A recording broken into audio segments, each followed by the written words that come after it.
Welcome to the Republican Professor. I'm your host, Dr. Lucas J. Mather. I'm also my own host today.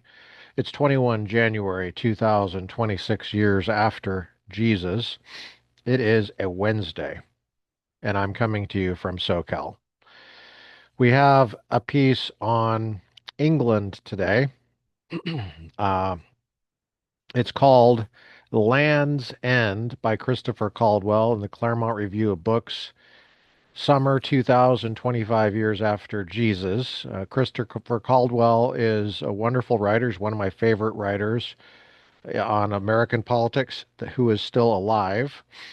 And we're doing a series on his book called Age of Entitlement, which I'd encourage you to check out.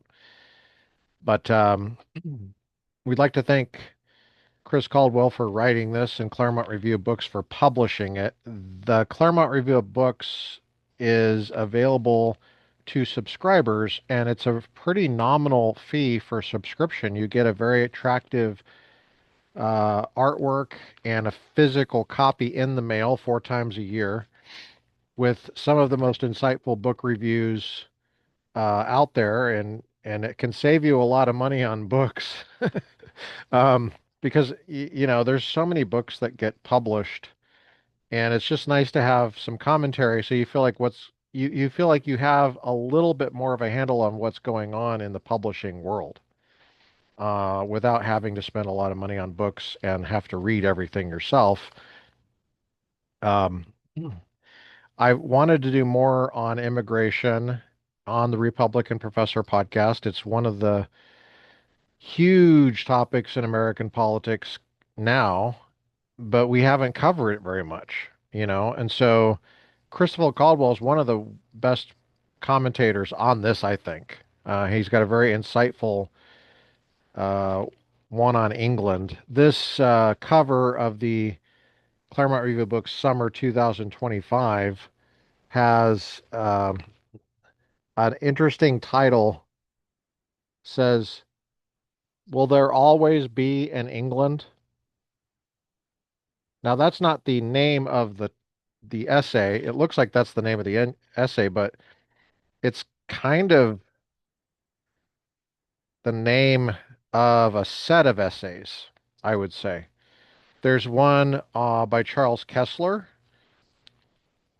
on Jeremy Clarkson's farm, which is set in England in the Cotswolds. It's a show on Amazon Prime. Kesler does an excellent job. He made me want to watch the show, so I started watching the show. And it is very interesting about England. I'm learning a lot. It's very entertaining as well.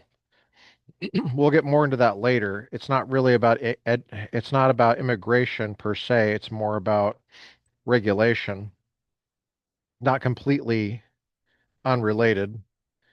Um,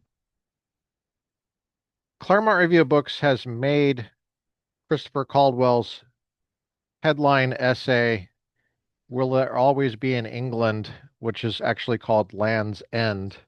The subtitle's called "Mass Migration Has Radicalized the United Kingdom." Um, Let me say that again, okay? For all of you who haven't heard, the title of the essay by Christopher Caldwell is Land's End, and the subtitle is Mass Migration Has Radicalized the United Kingdom. Summer 2025, Claremont Review of Books. The cover is Will There Always Be an England? Let me comment on the cover title, Will There Always Be an England?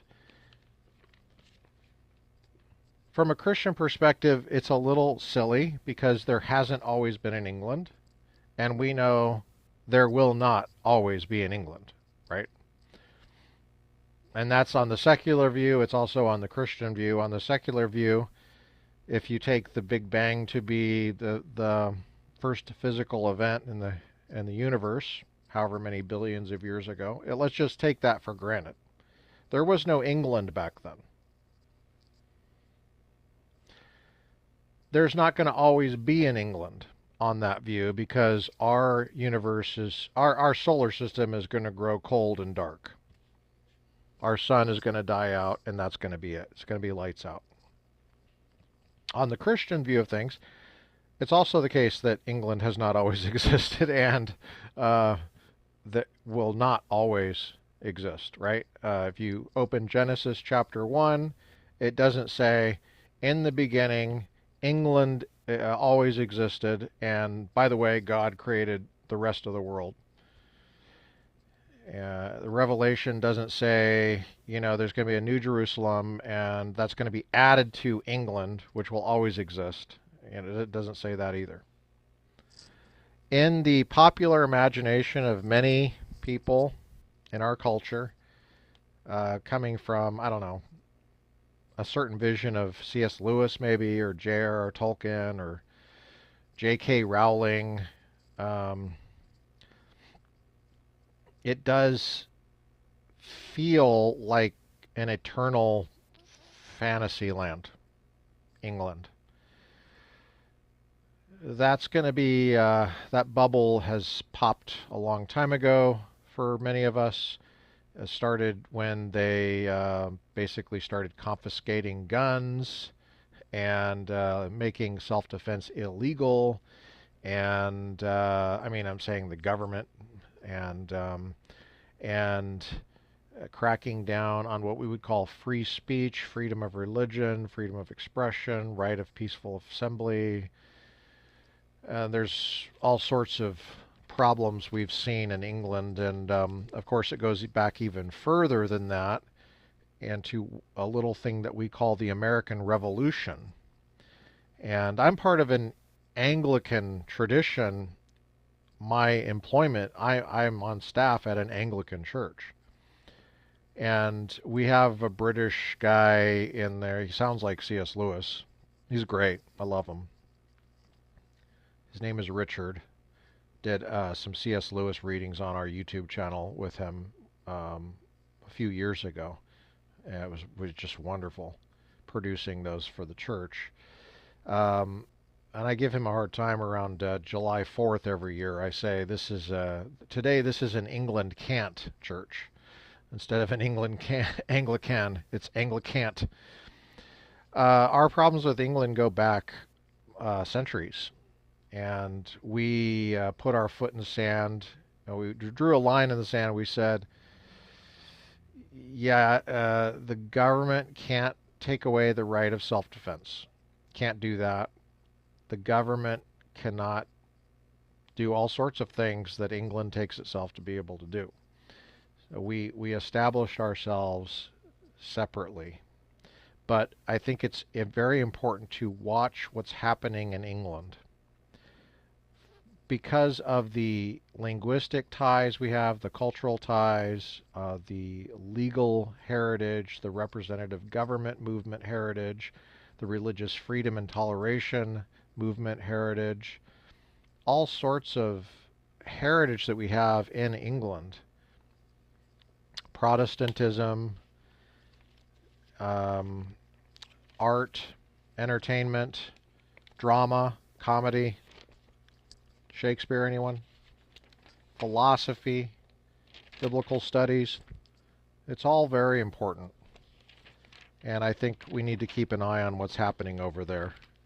And Christopher Caldwell helps us do this. So does Claremont Review of Books. Go to Claremont Review-of-Books and subscribe. Please, please subscribe. Throw some money their way. Okay, I'm going to share my screen. Feel free to call me Sharon. Claremont Review of Books has generously made this essay available to the public. Can you see this? Can you see what I'm looking at? It says log in. You see that? Yeah, I'm not logged in. I have a login because I'm a subscriber. But I'm not logged in. You know why? Because I want you to see this is free. Remember, Christopher Caldwell starts. And I'm going to make use of my physical copy. I'm reading from my physical copy, but since Claremont Review of Books has made this available, I'm going to shine it on the screen for you because I want you to see where the website is. I want you to see there's two Land's End articles. One is by Michael Anton about 12 years ago. So it's ClaremontReviewofBooks.com/lands, no apostrophe, dash end dash 2, and that's the website for this. It's Land's End 2 because there's two essays named Land's End. One was from 2013, Michael Anton. Different topic. Remember, Christopher Caldwell says, Nigel Farage said in late July in his office near Parliament, I am the moderate, reasonable, democratic, experienced, grown-up face of the fight back. If I lose, you just wait. Wow. For nearly 30 years, Farage rhymes with barrage, has been the most influential British voice of what he calls the fight back, and his detractors call populism. We're going to make a fair use of this and do a transformative reading. Thank you, Christopher Caldwell, for this wonderful writing. Thank you for the editing, Charles Kesler and whoever else edited this. And thank you for Claremont Review of Books for publishing it, making it available to us for free on the website. Go to ClaremontReviewofBooks.com and subscribe today.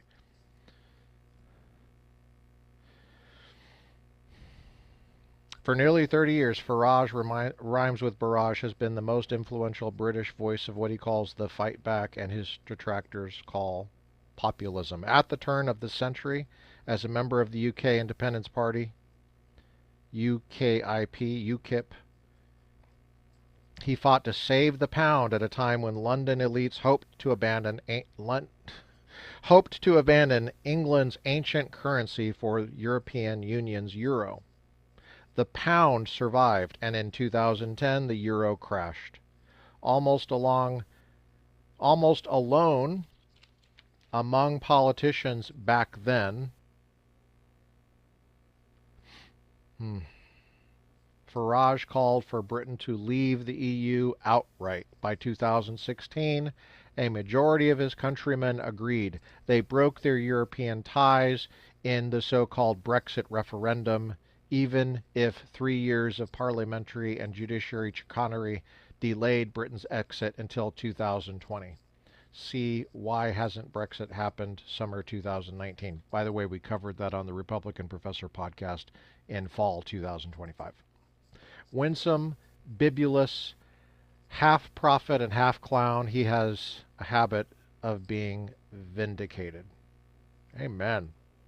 Farage has been warning for a decade that immigration, rather than economic growth or global warming or animal rights, is the issue that will determine whether Brexit succeeds and Britain survives.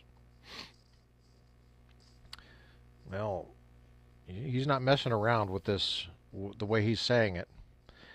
The signs are not good. To its population of 69 million, the United Kingdom has been adding almost 1 million migrants each year, overwhelmingly from outside of Europe. Tens of thousands of them are smuggled into the country's south coast in motorized small boats, which authorities have proved unable or unwilling to stop. Skippers used to hit the beaches at high speed, sending unknown young men running up streets and scattering across fields. Lately, they have entered port in a more orderly way. There's no reason not to.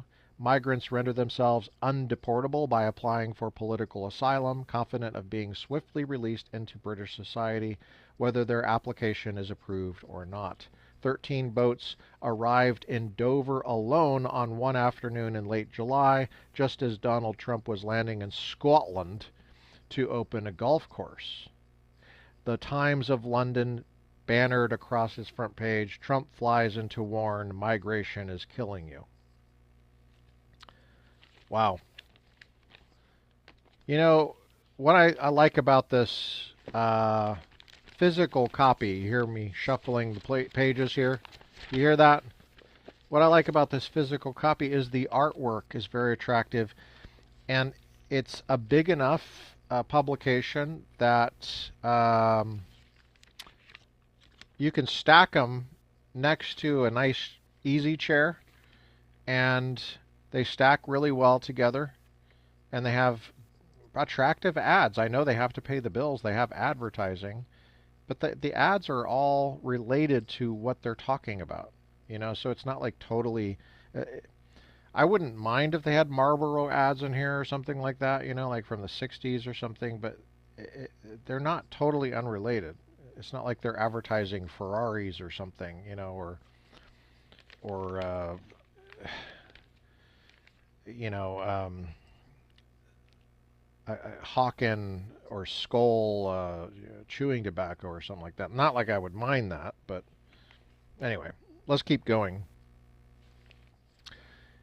Even the large part of the British population that deplores Trump tends to agree. Wow. Wow, wow, wow. A frequent visitor to Mar-a-Lago during the president's 4 years in the wilderness.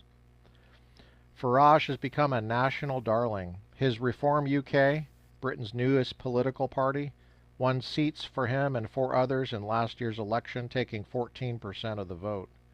It has grown swiftly and steadily since, now commanding the allegiance of 31% of the electorate. That is way ahead of the country's fragmented Conservative Party, which stands at 17%. Having lost more than 2/3 of its parliamentary seats after Boris Johnson, having won Brexit, opened the floodgates to immigration. Reform is also way ahead of Labour, which in last year's election, due to the mismatch of the British two-party electoral system with a 4-party field, won an invincible parliamentary majority, 412 out of 650 seats, with just a third of the vote, 33.7%. Wow, that is crazy. You want those numbers again? Okay. If you're not on YouBoob and you can't see it with your own eyeballs, I'm going to repeat it for the auditory listeners only, okay? The Labour Party, with 33.7% of the vote, won 412 out of 650 seats. Yeah, about 2/3 of the seats with 1/3 of the vote. That's what he just said. The Labour Party. That huge majority has radicalized Labour at a time of growing conservatism, making Prime Minister Keir Starmer's government less popular with every passing month. It now has the backing of just 22% of the country. According to Matthew Goodwin, a sociologist formerly at the University of Kent, who has abandoned academia to join Farage's movement, Reform commands a majority of those who voted for Brexit in 2016, and a third of those who voted for the Conservatives last year. It is the top party among the working classes and the top party among men, and this despite a dire shortage of top-level talent at the level below Farage, not to mention Farage's own clumsiness in managing his party's growing right wing. We just finished page 8 of Claremont Review-of-Books, Summer 2025, Land's End by Christopher Caldwell, subtitle, Mass Migration Has Radicalized the United Kingdom. Part of this edition titled, Will There Always Be in England? Okay. Now we're on page 9 of the print edition. Okay. Though the strength of reform is not surprising, the upshot is shocking. On current trends, British voters could very soon destroy Britain's venerable Conservatives, by some reckonings the oldest political party in the world, along with its two-party system and part of its social contract, the part that, since the Cold War, has been built on porous borders and imported notions of human rights. That so many in Britain have grown comfortable with the prospect of systematic demolition may reflect the influence of Trumpism, or it may be a harbinger of something even more disruptive. The next section is called English Protest. Page 9. This July, gathered for days in front of the Bell Hotel in Essex, town of Epping, and shouted, this July, protesters gathered for days in front of the Bell Hotel in the Essex town of Epping and shouted, "We want our country back." Over the past 5 years, the government has commandeered hundreds of big hotels and converted them into housing for asylum seekers, which is more often than not a euphemism for illegal immigrants. You guys, this is painful for me to read. It's painful for me because why is it painful? It's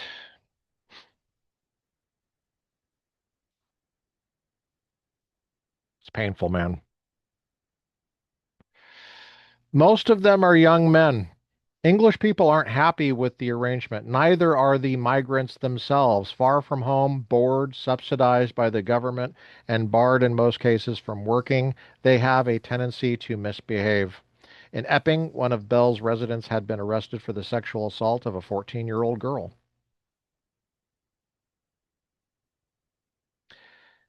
It might seem an isolated incident, but the public's patience is at an end. Last summer, ethnic English people rioted in the city of Southport at the news that a young man of migrant background had crept into a Taylor Swift-themed dance party being held for little girls and stabbed a dozen of them, killing Alice De Silva, Agua, age 9, B.B. King, 6, and Elsie Dot Stanscombe, 7. He was an English-born son of Rwandans, as it turned out. Protests spread nationwide. Ever since, the country has been on edge at any misdeed involving migrants, children, sex, or violence, as well as at efforts to sweep them under the rug. The Starmer government has, from the outset, shown no sympathy for the protests. Quote, "I won't shy away from calling it what it is," the Prime Minister said after the Southport riots. "Far-right thuggery," unquote. Starmer managed last year's crisis through so-called COBRA meetings, cabinet-level gatherings usually reserved for national security emergencies, and used anti-terrorism laws to inflict draconian penalties on protesters. One of them, a Birmingham mother named Lucy Connolly, became a cause célèbre. She was sentenced to 2 years and 7 months of prison for tweeting on the day of the attacks, quote, "Mass deportations now, set fire to all the fucking hotels." Sorry, I'm just reading the quote. "Full of the bastards, for all I care. While you're at it, take the treacherous government and politicians with them. I feel physically sick knowing what these families will now have to endure. If that makes me racist, so be it," unquote. That's just the quote. Okay. It is angry speech, certainly, but newspapers and social media were quick to note that many of the offenders had been punished more leniently for outright violence than Connolly was for blowing off steam. One comparison went viral. Against Connolly's 2+ years for mistweetment,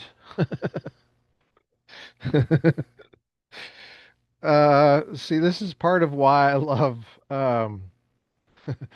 this is part of why I love Christopher Caldwell, because you'll be reading along and he'll have a little thing in there that just It's quotable, man. It's quotable. Against Connolly's 2 year plus years for mistweetment, someone named Mohammed Aberk, sorry, I can't say that, Abkur, had merely been sent to a hospital for spraying two old men with gasoline and lighting them on fire. Got 2 months for that. Wow. Oh, no, he was sent to the hospital. He wasn't even, wow. The post was somewhat misleading, as media fact checkers rushed to point out. Abker was found guilty of attempted murder, but to many English people, it was evidence that Starmer and his government did not consider England their country anymore.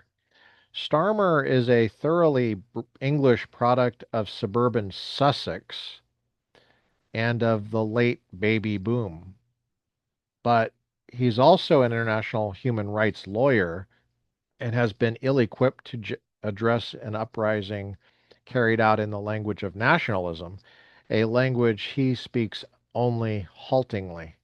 When Connolly was ordered released in late August after serving more than a year of her sentence, Starmer was of two minds. He pronounced himself, quote, strongly in favor of free speech, unquote, but, quote, equally against incitement to violence, unquote. In January of this year, Elon Musk condemned Starmer and Jess Phillips, his secretary charged with preventing violence against women, for having blocked an investigation into the crimes of so-called, quote, grooming gangs, unquote, in the city of Oldham. It is a problem that has arisen in dozens of cities since the start of this century.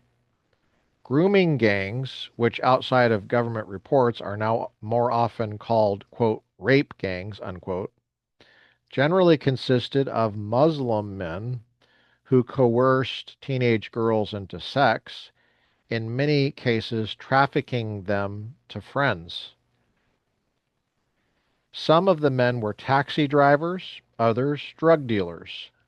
Their victims were vulnerable, some underage or in foster care, others homeless or addicted, and almost all were white. Now that's his word. I don't use that word. I would say so-called white. I wouldn't use that word. But of course, all these are, I mean, we're just listening to how Christopher Caldwell presents this, and he uses language like that, which is unfortunately common, but also misleading, I think. Hundreds of convictions have been slowly won over the decades, but fresh cases keep emerging, and the problem has proved almost impossible to debate in public. It is now evident that, quote, exploitation was not investigated because of nervousness about race, unquote. To quote a landmark study done in Telford in 2022 that found 1,000 girls had been abused or raped there. Wow. Wow, wow, wow. That was the year Musk bought Twitter. And by then, the subject had been virtually deplatformed.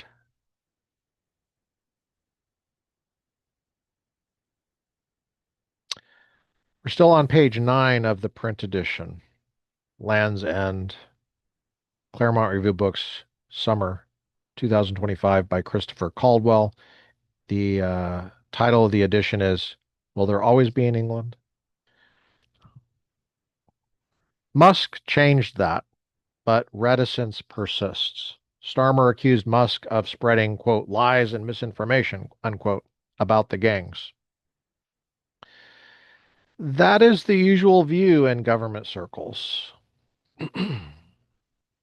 Neil O'Brien, a Tory MP with a big online following among the party's younger and more intellectual right-wingers, has called the UK bureaucracy a, quote, data desert, unquote, noting that ethnic statistics so fastidiously reported when it comes to allocating benefits are increasingly hidden when it comes to crime. O'Brien reported in his Substack that in 2010, the ethnicity of the perpetrator was reported in 93% of shoplifting cases nationwide. Today, it's just 70%. How are you guys doing? We got the next one. It's called Speech Codes. You enjoying this? If you're enjoying it, if you're learning something, go to ClaremontReview-of-Books.com and subscribe. They're making this available for free, obviously. There's no strings attached. You know, I'm going to mute while I take a drink of water.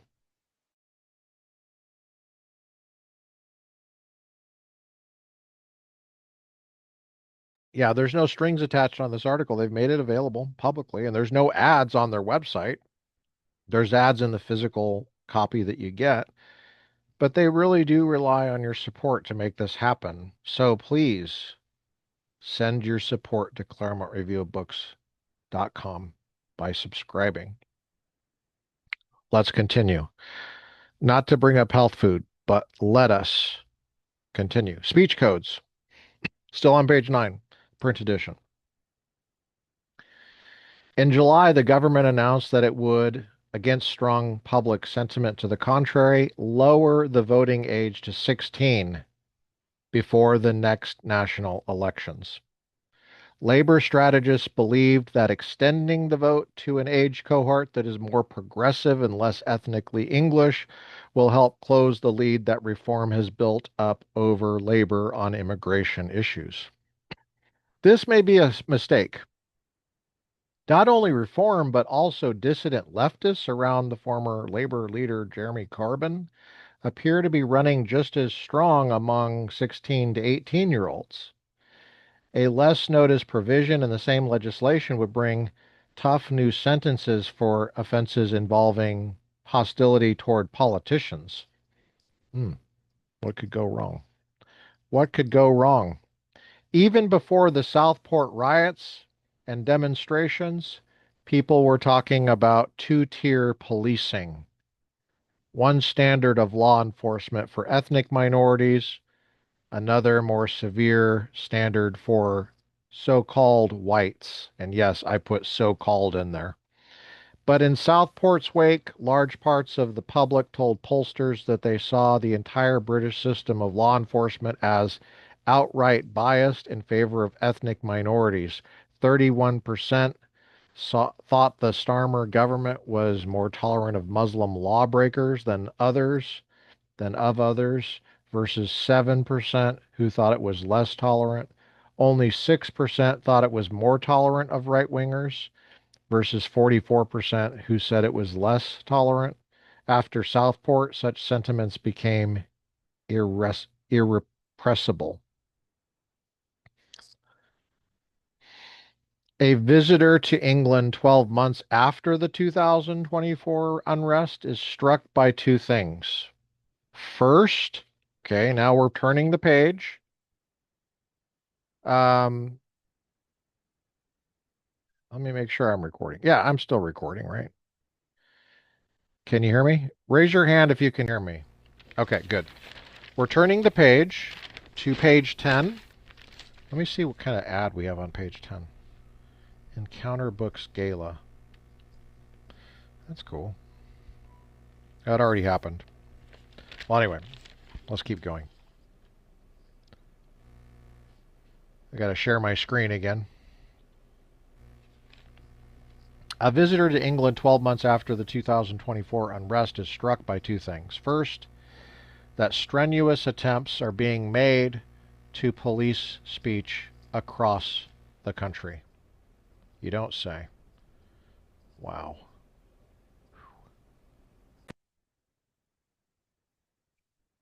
That's not good, guys. That's not good. Second, that they are failing. That is good. The taboos have been overwhelmed by swarms of violators. Anything involving race, migration, money, and secrecy is hotly debated online. In July, it emerged that the government had written a scandal involving all of those things. In 2022, some bumbler in the British Ministry of Defense briefly exposed online a list of Afghans who had aided the British war effort in Afghanistan since 9/11. Jeez. It was not clear whether anyone had noticed, but Britain's helpers might be imperiled. The government reckoned better safe than sorry. A decision was made to bring more than 2,000, did I say 2,000? I got that wrong. 20,000 Afghans to England at a cost of more than 6 billion pounds. That's $8 billion. The operation was carried out in extreme secrecy so as not to upset public opinion. Afghan crime rates in England are especially high. In August, the Daily Mail revealed that two Afghan migrants in Warwickshire have been charged with the abduction, strangulation, and rape of a 12-year-old girl, and that police had pressured local councilmen not to reveal the ethnicity of the subjects for fear of, quote, inflaming community tensions, unquote. Do you see, let me stop right here for a sec. Do you see the collectivist mentality? Uh, the same collectivist mentality that was deeply disturbing during 2020 and 2021, 2022, especially in so-called blue states, democratic areas. It's um, it's the source of a lot of suffering for England, the same suffering that we experienced here. The opposition has not been stopped or daunted, merely reshaped into something that is more online and more anonymous. A whole new vocabulary has emerged to describe British politics, not just two-tier, but Boris wave, Deliveroo economy, and UK, Yookay, UK. Hmm. I wonder if that's supposed to be like UK, like okay. I don't know. Hmm. The Boris wave is the name online commentators have given to the unprecedented migration levels of the last, get this, guys, of the last half decade. Not the last decade, the last half decade. After having arduously won Brexit for the British electorate, which had voted for it largely to control borders and stop immigration, Prime Minister Boris Johnson was confronted with the COVID epidemic. He himself caught COVID early on and nearly died of it. Whatever else it may have done, COVID stopped migration altogether, diluted by Office for Budget Responsibility statistical models that scored migrants as straightforward increase to the country's wealth. Johnson and his advisors came to the conclusion that the shortfall in immigration was in and of itself an economic emergency. His cabinet relaxed its regulations on immigrants, and things went calamitously wrong. In a little more than 3 years, between 2021 and 2024, Britain admitted 4.5 million immigrants, close to 7% of the country's population today. Wow. I'm going to read that again. I'm on page 10 of the print edition. Land's End by Christopher Caldwell, summer 2025 Claremont Review of Books. In a little more than 3 years between 2021 and 2024, Britain admitted 4.5 million immigrants, close to 7% of the country's population today. 81% of them were non-EU nationals, and they were arriving at a time when more native Britons were leaving the country than returning. There are now, for example, 250,000 Britons living in Dubai alone. The result is a dramatic deterioration in the country's demographic stability. More than 40% of babies born in England last year have at least one foreign-born parent. And since Brexit, those parents have increasingly come from outside Europe. Matthew Goodwin of Reform released a list of the top 10 countries from which foreign-born mothers hail. India, Pakistan, Nigeria, Romania, Bangladesh, Poland, Ghana, Afghanistan, Albania, and Iraq. White British people, and I'm going to change that because I don't like that language. So-called white. Never seen a white person, Chris. Don't know what you're talking about. So-called white British people will be a minority in the UK by the year 2063. The expression Deliveroo economy refers to the social need that the newest immigrants, whether asylum seekers or not, most visibly fill. Jeez. I forgot to mention, we're on page 11 of the print edition now. Okay. And yes, I do make notes when I read this, usually over a cigar when I'm reading through this, preparing for the podcast. Uh, they work shuttling food to upper middle class urbanites for the British equivalents of DoorDash and Uber Eats. Replacing technology with household help is not a route to higher productivity. It seems more like a route out of the first world and into the third. Wholesale demographic change has brought a change too in the political disposition of the natives. A substantial part simply cannot accept as legitimate that 7% of the population of a democracy could have been transfused into it overnight without any semblance of democratic deliberation. This seems like a pretty good point to me. Anybody have a problem with that? Tell me in the comments. Anybody have a problem with this? The younger UK generation is especially agitated by these developments. People born since the end of the Cold War have never been under any illusion that they might somehow retreat from, excuse me, they might somehow, I just burped in front of everybody. Sorry about that. I burped in your face. I apologize. People born since the end of the Cold War have never been under any delusion that they might somehow retreat from or buy their way out of the unpleasantness of multiculturalism and globalization. Imagine what life looks like for an English person born in 1990. Now, let me just explain what Chris is doing here for those Democrats that are listening. This is called empathy. It's a really interesting concept. You should look it up. You should research it, and it's fascinating.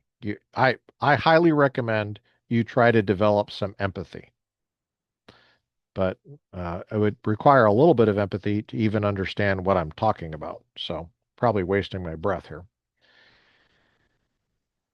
Chris Caldwell continues, page 11 of the print edition. Imagine what life looks like for an English person born in 1990. He woke up to politics in 2005. His first political experience was the U.S.-led bloodbath in Iraq, in which Britain played an ignominious supporting role, followed by a series of scandals that implicated the government of Tony Blair in various wartime lies. Of course, I lie every night for hours, so who am I to judge? And then in the morning, I stop lying and I brush my teeth. Such a voter, Chris Caldwell continues, would have entered university just as the financial markets crashed, bringing a decline in Britain's standing and income that has turned out to be permanent. Jeez, that's really sad. It's really sad. Hmm. For this hypothetical 35-year-old, Britain has always been an indebted, disorderly, multicultural country in which the natives are invoked only when their customs are being deplored as prejudices. The baby boom leaders who presided over an uncompensated dismantling of these customs now struggle to find euphemisms for what they've done. The UK has been has become UK UK. That is Yookay, like UK. Like I think it's supposed to be like okay, like kind of sarcastic. I think. I'm not sure. That is what the country is called in the extraordinary X feed UK Aesthetics. UK, curated by the pseudonymous Drupka Kunli, the name of that 16th century Tibetan Buddhist monk, poet, sexologist, avant the letter, who posts photos, video shorts, and articles that generally have the effect of making one vaguely sad, like an immigrant barmaid who doesn't know how to pour a pint of beer, or a podcast clip of two immigrants discussing how much they hate non-Muslims under the heading Integration Update. Alongside a picture of a pretty and tidy Japanese girl and an enviable, orderly Japan, captioned Stuck in the Past, one finds the text, quote, riddle me this. If Japan is so great, where are its Pakistani vape shops? Unquote. The tone is always deadpan in this way, spitting back propaganda about the economic and cultural blessings of, quote, diversity, unquote, in a way that makes it look not well meaning and progressive, but cynical and destructive. The next subtitle is called Looking for the Real Thing, and I'm going to have you look at me for a sec while I take a drink of water. How are you guys doing? Let me know what you think about this in the comments. Support ClaremontReview-of-Books.com.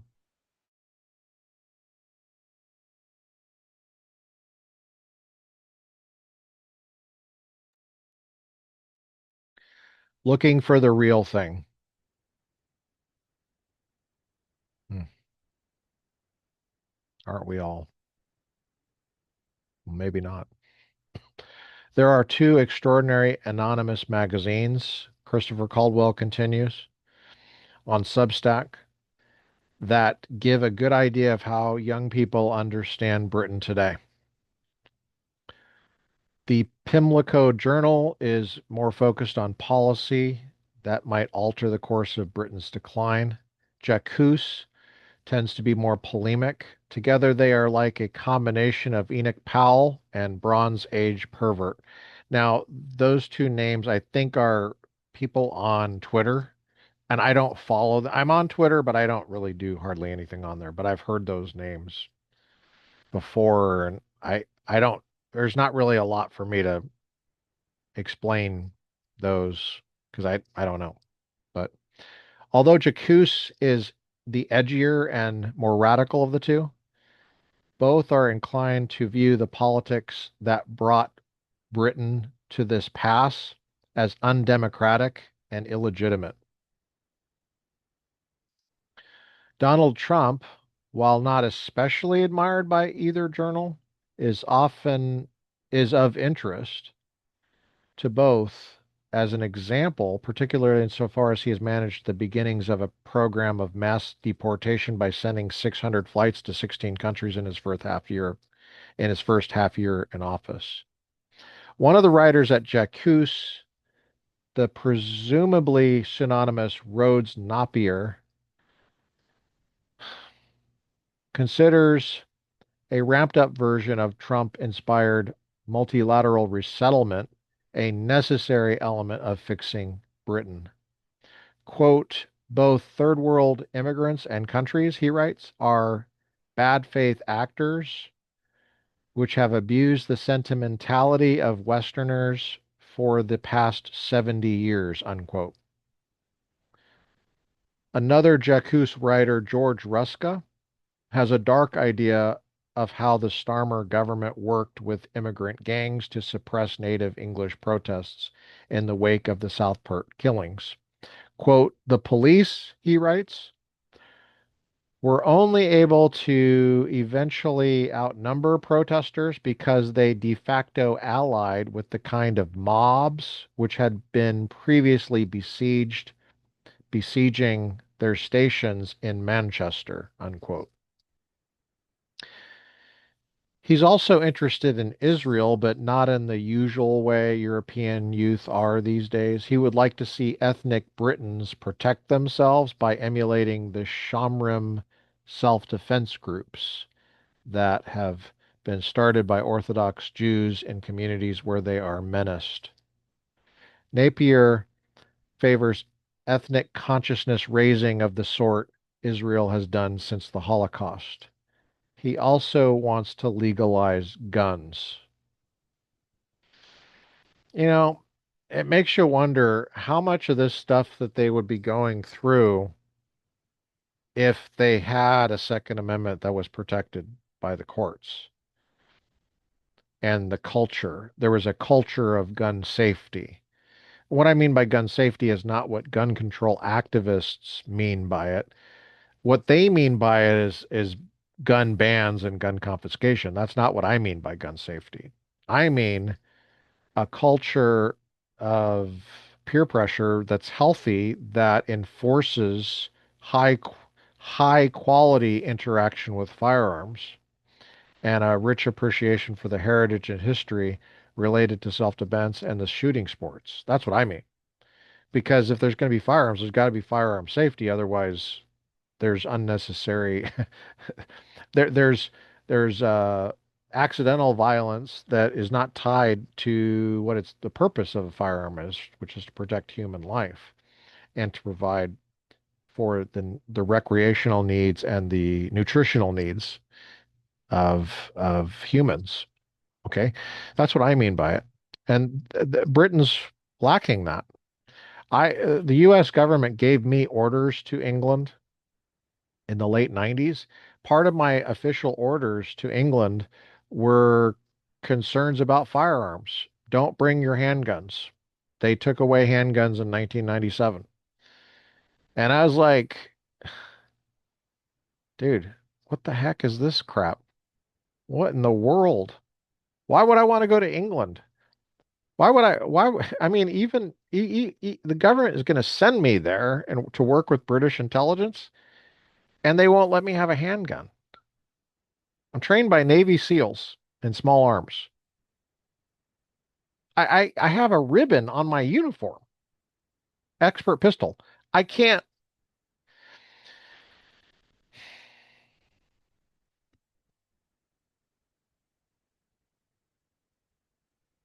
makes no sense. We fought the Nazis with these frickers. What is going on over there? What the hell is wrong with these people? Of course, we did fight a revolution and we separated from them and one of the basic things was what we termed the Second Amendment. Yeah. So we saw it a long time ago where this was headed, didn't we? Didn't we? All right, let's keep going. These poor young kids, man. A large part of British conservative youth, continues Christopher Caldwell, Claremont Review of Books, Land's End, Summer 2025, page 11, the print edition, is tribalizing in an ethnic way. That is not working to the advantage of a conservative party that must regenerate itself after its worst ever election defeat.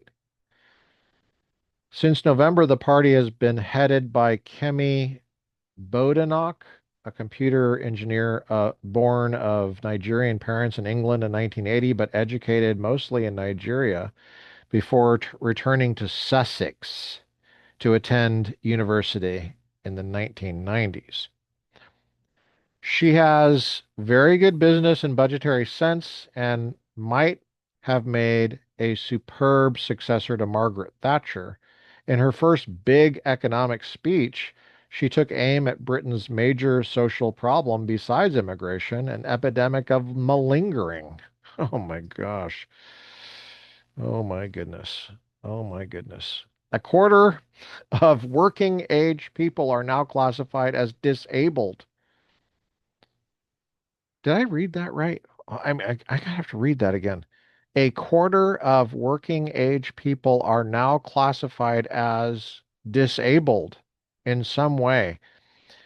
And people in their early 20s are more likely than people in their early 40s not to be working due to, quote, ill health, unquote. Well, yeah, because they don't have any hope, man. They don't have any hope for their country. What's their future?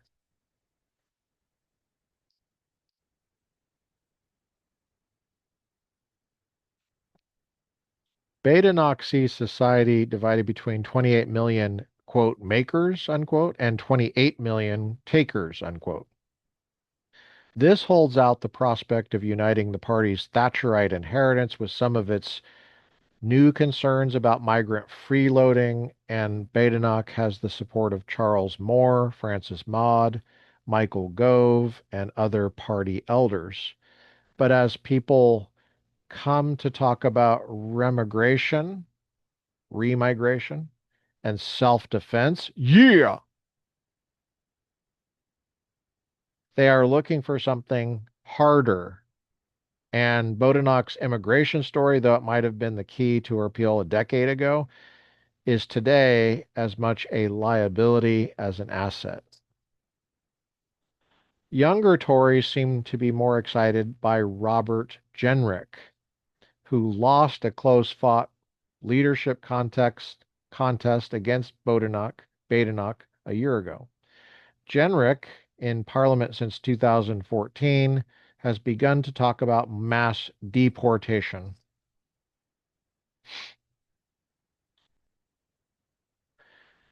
He's made a series of TikTok-friendly videos in which he confronts ethnic youths turnstile jumping and committing petty crimes in London's Tube.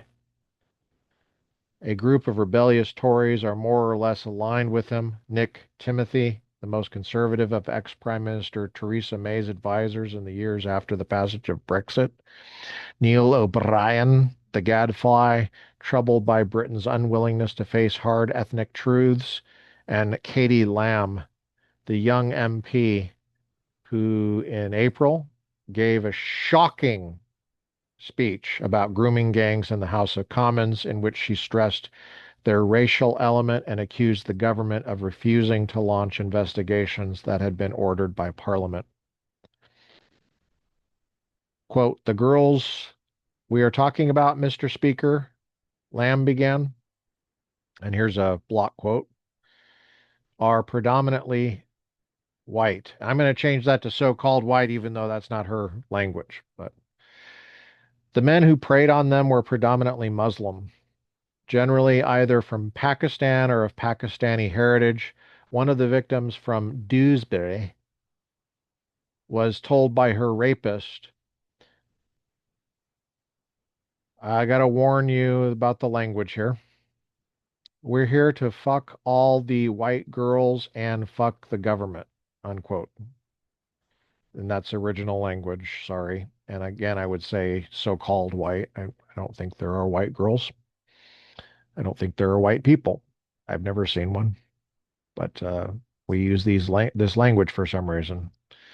That's their language. Of course, this is her language. Katie Lamb speaking in Parliament, okay, in the House of Commons. Here's the rest of the block quote. Will the minister accept that in many cases, these cases were racially and religiously aggravated? Unquote. That's the end of the block quote. Back to Christopher Caldwell. People knowledgeable about the 120-strong Tory caucus in Parliament say that by late summer, Badenoch probably commanded the loyalty of only a quarter of them, while Jenrick may have the sympathies of a third. Forgot to tell you that we are now on page 12 of the print edition. I'd like to remind you to go to ClaremontReview-of-Books.com and subscribe. Okay. You have to deal with ads like this. Okay. But I don't mind dealing with that at all. Not at all. That's me, though. Continue. Still, Jenrick has a couple of problems. We're almost done. The part of the conservative electorate that he is courting is the part that has the fewest compunctions about defecting to Farage. Attractive to the party base, though his positions may be, they are relatively new on him and may be lightly worn. A Cambridge grad, he was at home with the moderate Europhile aristocratic party of David Cameron for as long as the going was good. Jenrick has now positioned himself to the right of Farage, come up with a more internally consistent program, and given signs that he is a more attentive manager. But Ron DeSantis did the same thing in 2024. Voters seem to prefer the real thing to the more coherent thing. Oh, man. Farage doesn't seem to worry about Jenrick, whom he refers to as Robert Generic. Robert Generic, while mocking his Damascene conversion to Faragism. Wow, that's good. A lot of young people don't even know what the Damascene conversion would even mean. It's referring to the chapter 9 in Acts, the book of Acts in the Bible, the New Testament. Just FYI, Paul's road to Damascus conversion. Damascene conversion to Faragism. That's good. That's a good one. Goodbye to all that. This is the last section. Okay, we're almost done. Almost all of Britain's conservative leaders are converts of a sort. Something like an annulment is underway, a retrospective assessment that Britain was not altogether a free country when it was saddled with immigration policies that have broken it. What 5 years ago would have been called caring or good government is increasingly being cast as incompetence. Wow. It's the best news I've heard all day. When Keir Starmer scrambled to increase his country's defense budget to 5% in the wake of Donald Trump's challenge to Europe's leaders, his detractors accused him of defending against threats like the Ukraine war, which had no possibility of reaching Britain's shores, rather than threats like small boats, which already had. When Energy Secretary Ed Miliband suggested building 41 windmills, each of them 70 stories high, Lord, in the middle of the scenic Pennine Hills, the romantic backdrop of Emily Bronte's Wuthering Heights, columnist Seaman Jenkins was dumbstruck. Quote, that a foreign conglomerate can honestly expect to be subsidized by the British taxpayer to wreck the Pennine Hills suggests a cabinet with no idea what merits protection and what does not. Yeah, the Moors, the famous Moors in Wuthering Heights. I had to read that in high school. Heathcliff and Catherine. You kidding me? I don't think I understood half of it, but I still had to read it, and I learned what the word Moor meant. And it doesn't refer to the Muslims that invaded Spain. That's a different sense. ironically. When Trevor Phillips, the old Blair era ethnic policy guru, asserted that, quote, the key aim of policy should not be zero immigration, but orderly flow, unquote, he was clearly stuck in the world of a generation ago when opposition to immigration meant complaining about litter in ethnic neighborhoods, not today's countrywide sense that the older generation looked on lazily while the land of its forefathers was permitted to die.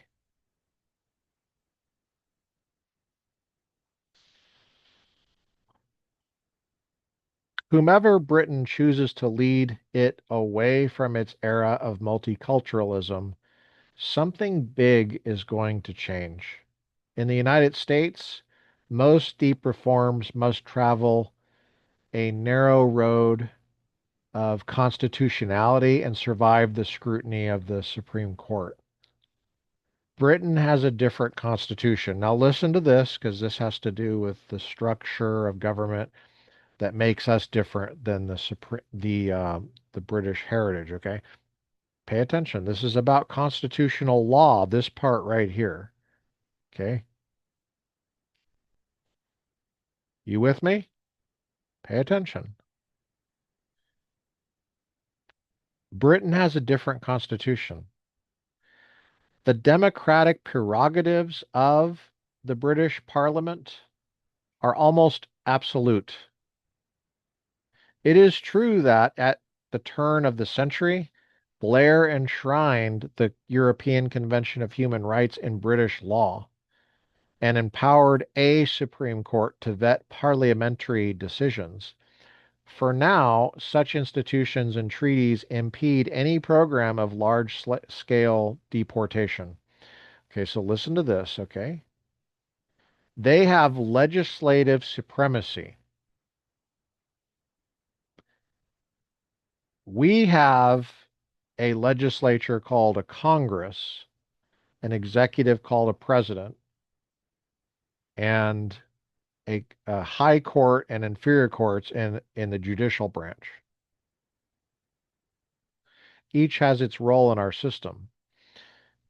But in England, it's legislative supremacy, which is what our founding fathers were very worried about. You can read it in the Federalist Papers. Okay. James Madison calls legislative, uh, the legislative power the vortex that he was worried about. That's why they wrote Article 1 the way they did with limited enumerated powers.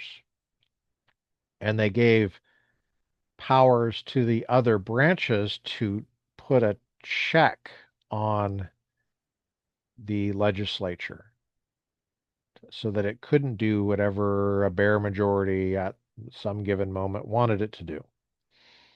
Okay. More on that as we continue. But Britain has a different constitution. The democratic prerogatives of the British Parliament are almost absolute.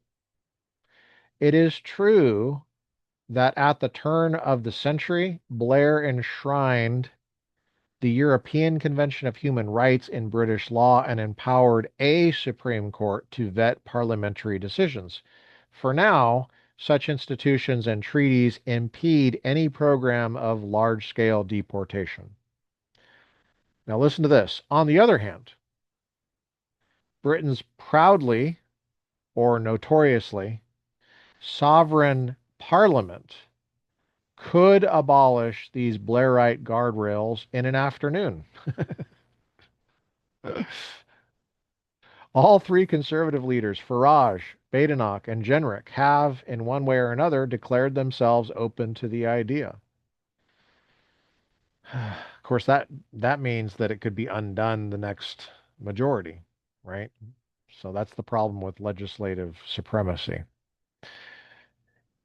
Even relative to Brexit or to what Donald Trump has done thus far in the United States, this would be an earthquake. It would take at least until the next election but on present trends, it cannot be ruled out. Maybe that will turn out to be what Brexit was for. Christopher Caldwell is contributing editor of Claremont Review of Books. Okay. Published quarterly by the Claremont Institute for the Study of Statesmanship and Political Philosophy. Claremont Review of Books is printed in the United States, and the price is $9.95 per copy, $29.95 for a 1-year subscription, $55.95 for 2-year subscription, $75.95 for 3-year subscription. Add $25 per year for all foreign subscriptions, including those originating in Canada and Latin America. To subscribe, call 833-964-0076 or visit ClaremontReviewBooks.com/subscribe. Excuse me. All right. Pretty cool. We'd like to thank Claremont Review of Books for making this material available and Christopher Caldwell for writing it. We've been interacting substantively with Land's End, Summer 2025, pages 8 through 12 in the print edition, Claremont Review of Books. I've been your host, Dr. Lucas J. Mather. My Ph.D. is from Claremont Colleges. I had the editor, Claremont Review of Books, Charles Kesler, as my professor for 4 classes at Claremont Colleges. I took a course in the philosophy of history from him, where we interacted a lot with Marx and Hegel, progressivism, basically. I had a course on the Federalist Papers, which he edited, Signet Classic edition, excellent. It's what Clinton Rossiter's edition became, and um, and then I took conservatism and liberalism and conservatism with him, and natural law at Claremont McKenna, where he taught. My PhD advisor came from Claremont McKenna, as well as Michael Ullman, who was at the graduate school. The graduate school was actually just called Claremont Colleges. Claremont Colleges. But anyway, it was at the time what worked for me, and I appreciated my education there very much. So anyway, thanks for interacting with this material with me. Will there always be in England? No, no, there won't. There will not always be in England. Look at that artwork in the print edition. It's 21 January 2026, years after Jesus. It's a Wednesday. We'll see you next time. God bless.